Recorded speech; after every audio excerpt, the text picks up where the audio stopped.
Философи цагаан толгой 2 дугаар бүлэг. Төрийн үнэн. Бид яагаад ажил хийхгүй болохгүй вэ? Мунхаг ард түмний сонгосон улс төрчид төрийг зөв үдирдэж чадна гэж үү? Энэ мэт суур эргэлзээ аль нийтийн тооллын өмнөөс яригдж ирсэн. Тэр эргэлзээнээс жинхэнэ төрийг хүсэмжлэх философчдын эрлийн түүх эхэлсэн. Төрийн жигэнд төрөх чухам юу вэ? Бүгдийг аз жаргалтай байлгах төсөөллийн нийгмийн систем гэж юу вэ? Коммунизм нурж, капитализм ялж, эд агуурс бялхсан өнөөгийн нийгэм баян чинэлэг болсон байх учиртай төр яагаад биднийг одоо ч цагт хөөгдөн байж ажиллахыг шаардна вэ? Тэндээс тулгагдах зочирдон бодит үнэн. Төрийг хөдөлгөж ирсэн нь улс төрчид бос философчд байсан. Төр гэх авраг мангас цагийг хөдөлгөж ирсэн философчдын түүх. 2 дугаар үе эхэллээ. Нийтийн тооллын өмнөх 427 оноос нийтийн тооллын өмнөх 347 он хүртэл амьдарсан Грекэд төрж өссөн философи ертөнцийн хамгийн хүчрхэг элит Платон. Өрний философи бол Платоныг тайлбарлах гэсэн оролдлогоос цаашгүй гэж хүртэл хэлэгдэхүүцээр түүний нөлөө хэмжшгүй агуу байлаа. Бие бялдарч тэнхлэн тэрээр бүх барилдахдаа ч сайн байж. Түүний гаргасан идея онол гэж байдаг нь нэгэн барцгар чулууг хараад гурвалжаан гэд хэлнэ. Гэтэ энэ яг үндэ гурвалжин биш, өнцөг нь мохоо биш, тэгш биш, далийн мөрийн хазгай. Гурвалжин зурж татаад ойртуулаад харах юм бол тэр бүрзийж барсаагаад бас төгс биш гурвалжин болно. Тэгэхээр энэ гурвалжиндуу хэлбэртэй төгс бус гурвалжаан гэж хүн ярина. Харин хүний толгой дотор төгс гурвалжингийн дүрс байдаг. Тэгэхээр энэ хүний толгой дотор байдгийн тусдаа ертөнцид байгаа энэ төсөөллийг нь төгс оршихуугаараа идея гэж нэрлэдэг байна. Идеяг таньж мэдэх чадвартай шилдэг философч л хаан болох ёстой. Аль эсвэл хаан хүн философид суралцах ёстой. Үүнийг философч хааны үзэл гэдэг. Тэрээр яагаад нам зэсэг төрдөө итгэхгүй харин философч байх ёстой. Философ нь хаан байх ёстой гэдэг байгаа юм бэ гэхээр түүний багш нь Сократ байсан. Сократыг тэр төр засаг нь цаазын ялаар хороосон. Тийм учраас түүнийг нь давсан тогтолцоог бодож гаргаж ирсэн нь энэ философч хааны үзэл бодол байгаа юм л та. Тэрээр энүүгээрээ дамжуулж бүр сүүлдээ академи үүсгэн байгуулж хожим их сургуулийн эхлэл болох учиртай боловсролын институт хүртэл байгуулж ирсэн. Түүнд маш олон хүн шав орж ирсэн. Яг энэ үед л Платон нь философч хааны төрийг үдирдэх арга хэлбэр болгож өнөөгийн хэллэгээр коммунист систем, өөрөөр хэлбэл ард түмэн хувийн эд хөрөнгөгүй төр буюу философч хаан бүхнийг захиран зарцуулж бүх нийтээр нь эрх тэгш хувааж эзэмшнэ гэсэн тогтолцоог анх санал болгож ич. Түүнд шав орсон хүмүүс бүгд тэгж хэлдэг. Нөгөө One Piece дээр гардаг би далаан дээрэмчний хаан болно гэдэг шиг би философч хаан болно. Дараагийн хүн бол нийтийн тооллын өмнөх 384 оноос нийтийн тооллын өмнөх 322 он хүртэл амьдарсан Грекэд төрж өссөн бүх эрдмийг нээн үндэслэн үлэмж Аристотель. Хаан Орос суухын өмнөх Александрийн гэрийн багш байсан. Хаан суусныхан дараа ордныг орхиж өөрийн эрдмийн хүрээлэн ликийг байгуулж шавнартайгаа хилэлцдэг байсан. Түүний гаргасан санаа бол төр үргэлж ялзрал хувьсгалыг ээлжилдэг.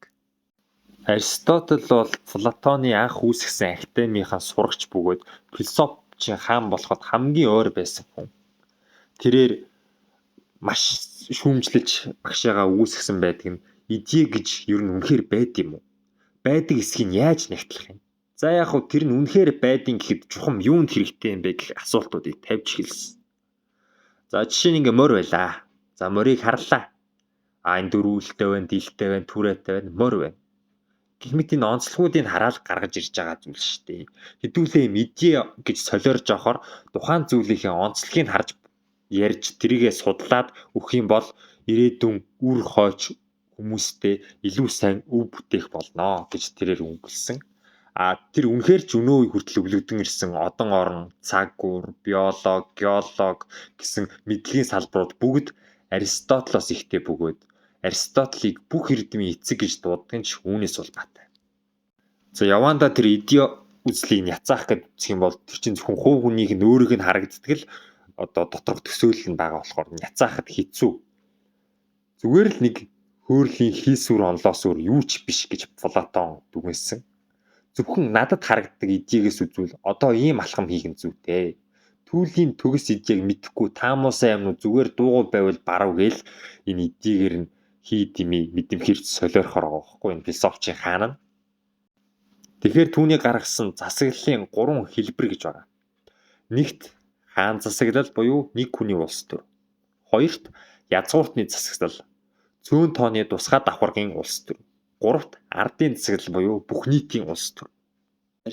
Аристотл энэ тал дээр дүн шинжилгээ хийж энэхүү засаглал сайн явбал яах вэ, муу явбал яаж ялзрах вэ гэдгийг маш сайн нямбаалан онол гаргаж дэвшүүлсэн байд. Тэрээр ингэж өгүүлжээ. Хаанд засаглал нь дарангуйлал руу гулсах гэмтэй, язгууртны засаглал нь олигаржих гэмтэй, ардын засаглал нь тоглоомон улс төр болох гэмтэй. Тэгэхээр энэ гурван тал гуруулаа буу тийшээ явах магадлал маш өндөр байгаа. Энэ бүгдийг Аристотл айл хаа байсан балар эртний 2500 жилийн өмнө олоод хартсан байна. Түүнээс хойш 2500 жил өвлөрөн оцсон өнөө магадгүй бид бүхэн одоо ч тэрхүү үлэмж хүний гарын алган дээр түүхийг татан эргэлзсэн хിവэрэж байж мэдээ. Энэ хорвоо дэлхий дээр хамгийн сайн гэсэн тийм засаглал байхгүй. Тэр засаглалыг сайн тордож авч явахгүй бол хувьсгал ирэх нь зүй ёсны хэрэг. Энэ дундаас Ардын Баатар гэдэг хүн гарч ирж засгийн төрийг гартаа хүчээр авч үдирдэж манлайлсан ч буцаагаал дахиад энэ тойрогт эргээл төр нь ялзраал гэдэг. Ийм тойрогт бөөнд орцсон гэсэн үг. Аристотл ингээд дуслаа. Дараагийн хүн Хоббс. Айдсын цаг үеийг амьдэрсэн философч. Нийтийн тооллын өмнөх 1588 оноос нийтийн тооллын өмнөх 1679 он хүртэл амьдарсан. Англид төрж өссөн. Англи хэл, грек хэл, латин хэл зэрэг олон хэлэнд нэвтрэх Декарт, Галилей зэрэг үе тэнгийн агуу философч эрдэмтдтэй өргөн холбоотой байсан. Миний өмнөх ярьсан хоёр хүн Платон, Аристотл аль аль нь за философийн хаанлыг нөгөөх нь хааны засаглалыг нэг үдирдэгчийг яриад байгааз. Харин энэ хүн гарахтаа яагаад төр заавал захирагч байна гэсэн бүтц дээр тогтох ёстой юм бэ? 17 дугаар зууны Английн философч Хоббс нь яг энэ эргэлзээний талаар мөн төр үүсэх механизмын тухай ингэж тайлбарлсан байдаг. Хүн гэдэг амьтан мөн чанараараа бол дур зоргоороо хар санаат, хувай бодогч шинжтэй. Тиймээс тэднийг зөндөнд орхих бас хүсэл тачаалдаа эзлэгдэн ашиг хонжооны төлөө алдцаж эхлэх нэг уртай. Тиймээс хүн төрлөختөн алаан хидаанд цэг тавьж зэрэгцэн оршихын тулд зохиомол захирагчийг бий болгож төр хэмээх бүтцийг үүсгэн байгуулсан гэдэг. Нэгсэндээ төр гэдэг бол айдсыг ашигласан аюулгүй байдлын тогтолцоо юм. Өөрөөр хэлбэл бүгдээрээ харилцан тэмцэлдэхгүй тулд бүх нийтийн захирагчийг буюу төрийг бий болгосон гэсэн санаатай. Юутай ч Хоббс төр гэдэг бол хувай бодогч хүмүүсийг харилцан алдцуулахгүй байхаар өөрсдийн оршин үргэлжлэхийн төлөө бий болгосон механизмаа гэж тодорхойлсон. Тэгэхээр хүмүүс бас бодно шүү дээ, тий. Яахаараа бид төрд ялангуяа энэ мөн усан тэнэг эзэн хаан ч юм уу жанжин ерөнхийлөгчөд захирагдах ёстой юм бэ гэж. Харин Локкор бодоод үзвэл Хоббс буюу нийгмийн гэрээний үзэл гэж нэрлэдэг нэг зүйлийг гаргасан байгаа юм л та. Гэхдээ төр чинь тийм бурхнаас гаралтай эд биш ээ. Зүгээр л хүмүүс хамтаар оршин амьдрахын тулд бий болгосон хиймэл биет байхгүй юу хэмээн төрийг дахин тодорхойлсон. За хэрвээ төр байхгүй бүгдээрээ дур зоргоороо авирлаад явбал юу болох вэ гэж бодож төсөөлсөн чинь юу болсон гэж хүмүүс өөрсдийн хувийн эрх ашиг хийгээд амьд үлдэхийн төлөө харилцан алалцсан гэсэн дүгнэлтэнд хүрсэн. Тэрний хувьд хүн бол бусдын хувьд чонноос өөр юу ч биш. Хоббс өөрийгөө айдсаас төрсэн хүүхэд гэж хэлдэг. Тэрийг төрж явах үед дайн дайжин болж энэ дайныг яаж зогсоох вэ? Энэ хүмүүс нэгнийг алдан тэмцүүлж байгааг нь яаж болиулах вэ гэсэн хөв талантай хүн юм байна гэж өөрийгөө дүгнсэн байдаг. Мөн тэрээр дутуу төрж бойжсон байдаг. Түүний бас нэг гаргаж ирсэн санаа нь Ливифиа. Бусдыг алах эрх чөлөөнөөс хагцсны хариуд нь амь насны аюулгүй баталгааг олж авна. Өөрөөр хэлбэл төр гэдэг бол хувь хүний эрх чөлөөгөөр наймаалцсан олж авсан аюулгүй байдлын тогтолцоо юм а гэж үзсэн. Энэ Ливиан гэдэг нь бол Библиэлд гардаг аимшигтай араатны нэр бөгөөд айдсын бэлэгдэл. Энүүгээр яг юу хэлэх гээд байгаа юм бэ гэхээр хүн гэдэг амьтан чинь өөрөөсөө илүү хүчтэй зүйлээс айж нэгнийг алж чадахгүй байх гэж үүсгдэг. Тэгэхээр энэ төр гэдэг чинь өөрөө Ливиан буюу мангас. Энэ мангасныхаа доор бүгдээрээ амьдарч инх 50 оршин тогтнод юм байна гэсэн үзэл санаа гаргасан. Зүрх нь чулуу мэт хатуу, термийн бол мэт хатуу, төмөр харах дэрс мэт, хүрл харах мөчр мэт, газар дээр түүнтэй игнэгч үгүй, айдсыг үл мэдгч, өндөр дээд бүхнийг дорд үзэгч, эрх ямбат бүхнийг захиран тушаагч, тэр бол сүүлчийн аратан Ливиан. Дөрөвдөх хүн бол Руссо. 1712 оноос 1778 он хүртэл амьдарсан Швейцарт төрж өссөн иргэншилсэн нийгмийг шүүмжилсэн гажир. Дэлхийд даяар алдартай үдээд тайл хэмээх бүүэн дуу бол Руссогийн дүрийн бүтээл болсон тосгоны үзмэрчээс ихтэй бөгөөд Европын газар бүр түгэнд илгэрчээ. Төрийн жинхэнэ эрх баригч нь ард түмэн. Яагаад төр оршин вэ? Яагаад төрд захирагдах ёстой вэ? Энэ нэг талаар нь харах юм бол хаан засаглалтаа явсаар хаандаа үнэнч зүтгэсээр бид нэр өдий хэдэн мянган жилийг илээсэн байна. За тэгвэл язгууртан хаад ноёд гэх хүн ердөө хүн амын 2% эзэлж үлдсэн 98% ард түмэн. Ард түмний татвар дээр босч байгаа. Энэ ингэж бусдаасаа мөнгөний авж байгаа мүлжлэх системээс болигээд буцаад байгаль руугаа явчих юм бол бас болохгүй. Яагаад гэвэл хүмүүс байгалийн төлөвтэй буцаж очих юм бол харилцан алалцаар мөхчөж мэдэн шүү дээ. Тэгэхээр энийг зөнд нь хаяад мэдээ анаад өнгөрөх нь ч дээр байж мэдэх юм. Энд ямар ч юм байхгүй байгаа. За тэгвэл ардын бүрэн эрх. Руссо Хоббс ярьсан шүү дээ. Нөгөө хүмүүс хуваараа явчих юм бол энийг алаад хидаад дууснаа гэдэг. Энийг нь яцаагаад яалаа гэж хүмүүс байгалийн төлөвтэй очивол харилцан алдаа дуусна гэж юу байсан юм бэ? Тийм юм гэж заяанд болохгүй. Үүнийг үнэмшигийвэл хөдөөний бүглүү тусганд очиод үзцгээ бүгд хаяад ирлэн айлсаж харилцан биедээ туслан амьдарч чинь босуу. Харин ч 5 дугтаа иргэнсэн хотод нь илүүтэй хүмүүс биесээ залилж үзэн ядалтж яваах шүү.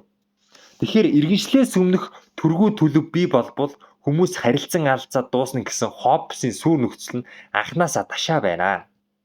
Харин ингэж сайхан хоорондоо эвтэй найртай амьдарч байхад хэсэг цөөн хүмүүс гарч ирээл яаж амархан амьдрах уу гэж арга сүрчлэн бусдыгаа залилж эхэлж байна.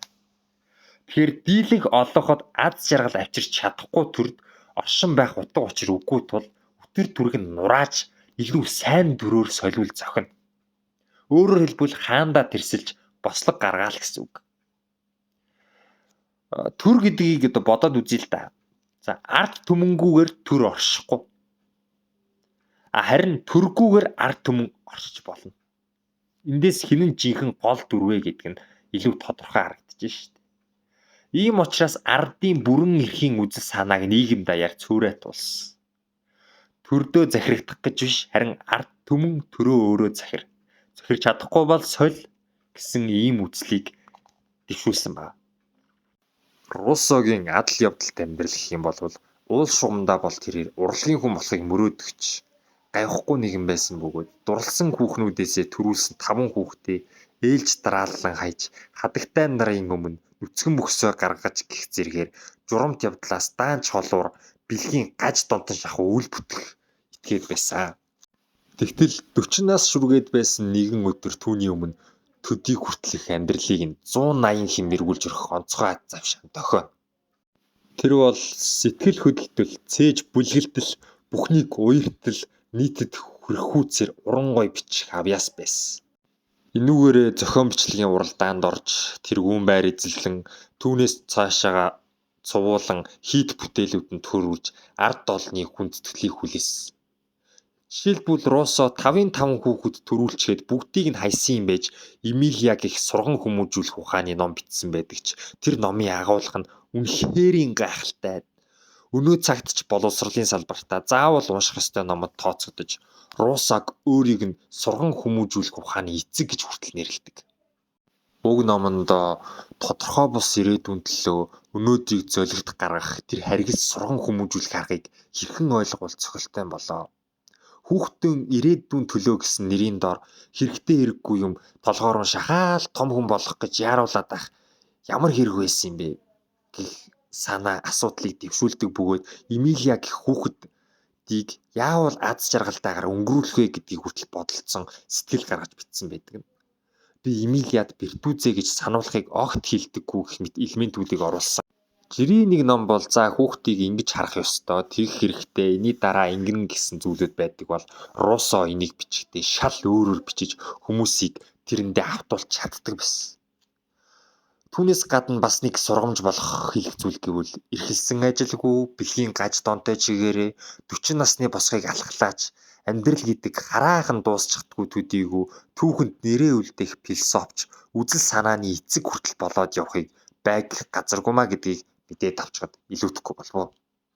1723 оноос 1790 он хүртэл амьдарсан Англид төрж өссөн анхны үндэслэгч зах зээлийн зарчимч Адам Смит төрийн үүргийг батлан хамгаалах цагтан сэргийлэх боловсрол зэрэг хамгийн жижиг хүрээнд барьж эдийн засгийн үйл ажиллагааны төр утгалтыг үүсгэх байр суурийг анхлан үндэслэгч Руссогийн ардын бүрэн эрх гэдэг үзэл баримтлал түгээн дэлгэрснээс хойш Францад хувьсгал гарч байгаа, мөн хаад ноёд дулаахан хүнжилтөө хөлбөрөн унтхаа болж сандарч твдэж эхэлж байгаа нэг бодлын сайн хэрэг л дээ. Гэхдээ энэ миний ярьж байгаа Адам Смит бол тэр хавийн газар Христийн шашинтай. Харин Христийн шашинд юу гэж заадаг вэ гэхээр баяжин мөнгөний төлөө гүүж хойно гэдэг бол нүгэлээ. Баян хүн диваажинд очих нь тэмээ твэнгийн нүхээр багтаж гарахаас ч хэцүү гэдэг. Нэг ёсондоо боломжгүй л гэсэн үг л дээ. Тэгэхээр ард түмэн сүртэй улс төр явн явсаар бүгдийг нь аз жаргалтай, эд баялагтай, хөрөнгө мөнгөтэй болохыг хүсэж байгаа. Харин хөрөнгө мөнгөний төлөө явдаг хүмүүс хин юм бэ гэхээр одоо дундаж давхрахын худалдаачд байдаг. Харин тухайн үед яг бүгдээрээ Иесус Христийг шүтдэг байсан болохоор жоохон жигшдэг байсан. Энэ бас нэг бодлын зөвлөлтөө. Одоо худалдаачид хит баяжих юм бол эрх мэдлнүүдэд аюул учруулахыг байг газаргүй. Бүгд мөнгөхөө худалдаанд тушуураад газар тариалангаа орхичих юм бол хүнсний нийлүүлэлт буурж эцэстээ энэ өсвөлн өмөрч төрийг самууруулахыг байг газаргүй. Тийм болохоор хамгийн найдвартай арга нь энэ худалдаачдыг нийгмийн зэрэг дивийн хувьд доогуур тавин жигших үзэл түгээн дэлгэрүүлэх байсан байна. Түүний гаргасан нэгэн бас санаа нь бурхны үл үзэгдэгч гар. Өөртөө мөнгө хураах нь ашигын төлөө гүөх явдал бол адгийн бөгөөд бузар үйл хэрхэвч сайн зүйл биш гэж тэр үед хүмүүс боддог байсан. Харин Адам Смит "Гүй харин ч баяжихын төлөө зүтгэцгээ. Тэгжиж л сая бүхний тэрэ аз жаргалт хүрч чадна" гэсэн дүгнэлтийг гаргасан. Нэгэсэндээ хүмүүс хоорондоо хичээж тэр дундаас өрсөлдөөн бий болно. Өрсөлдөөн бий болсноор яг жинхэнэ үн зэн тодорхойлогдно. Аль нь сайн, аль нь муу гэдгийг бурхны гар ялгаад өгчнөө. Тэгэхээр хувь хүн бүр өөрийн дураар ашигын төлөө явлаач гарцаагүй үл үзэгдэгч гарт зохицуулагдаж бүх нийгмийн эрх ашигт нийцсэн үр дүнд хүрнэ. Тиймээс санаа зовох хэрэггүй. Хүсэл тачааллынхаа чинээгээр баяжихын төлөө тэмүүлэн. Энэ үг нь яг 18 дугаар зууны ихээр аж үйлдвэрийн хувьсгал дөнгөж эхэлж байхдаа яг давхцныг хэлэх үү маш хүчтэй өргөнд тархсан. Эндээс өнөөгийн капиталист эдийн засгийн хэлбэр төрөх бүрэлдэн тогтсон. Энэ бичлэгний хамгийн сүүлийн хүн болох Маркс дэлхийг галзууруулсан суут хий үзэгдэл 1818 оноос 1883 он хүртэл амьдарсан Германд төрсэн философчид ертөнцийг зүгээр л олон янзаар тайлбарласнаас цаашгүй. Гэвч хамгийн чухал нь түүнийг өөрчлөх явдал хэмээх үгээр алдартай. Капитализм бол гарцаагүй нуран унах тавилантай эдийн засгийн систем юм а гэж тэр үзсэн. Адам Смит капитализмыг санаачилж бүтээсэн шүү дээ. Бүгдээрээ л нэрэл эд баялагтай ажлын төлөө гэж хөдөлмөрлөж баян болохын төлөө хичээсэн. Гэхдээ энэ бүгдийг харж суусан нэгэн хүн бол Германы философч Маркс. тэрээр юу гэж бодож түнсэн бэ гэхээр капитализм бол бүхнийг аз жаргалгүй болгох систем юм аа. Эрт өрөө гарцаагүй нургунаа гэж бодсон. Учир нь хөрөнгөтэй босс захирлууд л баяжиж харин ажилчин хүмүүст тэр олсон мөнгөнийхөө маш бага хувийг өгдөг. Ингэж явсаар ажилчдыг доороо байлгасан тийм механизм болсон. Худалдан авалт хийж байгаа хүмүүс нь ч гэсэн ажилчид энэ бол хөрөнгөтнүүд ажилчдыг шулж буу бүтээсэн юм а гэж Маркс үзсэн бөгөөд энэ нь яваанда хувьсгал хийгдэх зүйлсний хэрэг болно. За хувьсгал хийгдт юм байж. Тэгвэл дараа нь юу гарах вэ? Капитализмын дараа энийг маш сайн ягтлж сайтар бодсны үндсэн дээр коммунизм гарна гэж үзсэн. За коммунизм нь яадаг вэ гэвэл бүгдээрээ тэгш хэрэгтэй байна. Баянч бай, ядууч бай, тийм ээ. Ялгахгүй. Яг ийм байдал коммунизмыг Орос зөвлөлт холбоотуулсан Сталин, Ленин байгуулжсэн. Гэхдээ бүтлгүүцсэн. Хүмүүс энийг бүр бүтлгүй эзэмч гэж нэрлэдэг. Яагаад гэсэн бэ гэхээр ажилчдыг цагдаа цэрэг хүчингүүдээ илүү их хөрөнгө мөнгө хайж тэрүүгээрээ дарамтлж хүмүүсийг алж хядаж дарангуулж хэлсэн. Тэнгүүд тэг ширэг тогтчингууд хүмүүс чи илүү ажил хийчихээр илүү мөнгө цалин авахгүй болохоор ямар ч ялгаагүй хүмүүсийн ажлын бүтэем чинь буураад үйлдвэрлэл дотоод бүтээгдэхүүн нь ч буураад ийм уруу байдалтай байгаад байсан. Тэгэхээр эндээс нэг асуудал гарч ирнэ. За коммунизм дээр юм уу, капитализм дээр юм уу гэж. Капитализм явахгүй байна гэд коммунизмыг санал болгон гэдэг бас төвхтэй. Коммунизм болохгүй байна гэд капитализм боловч төвхтэй. Гэхдээ бид бүхэн одоохондоо капитализмаас илүү систем олоогүй байгаа учраас энүүгээрээ явна. Магадгүй дахиад хэдэн жил явахыг үгүйсэхгүй.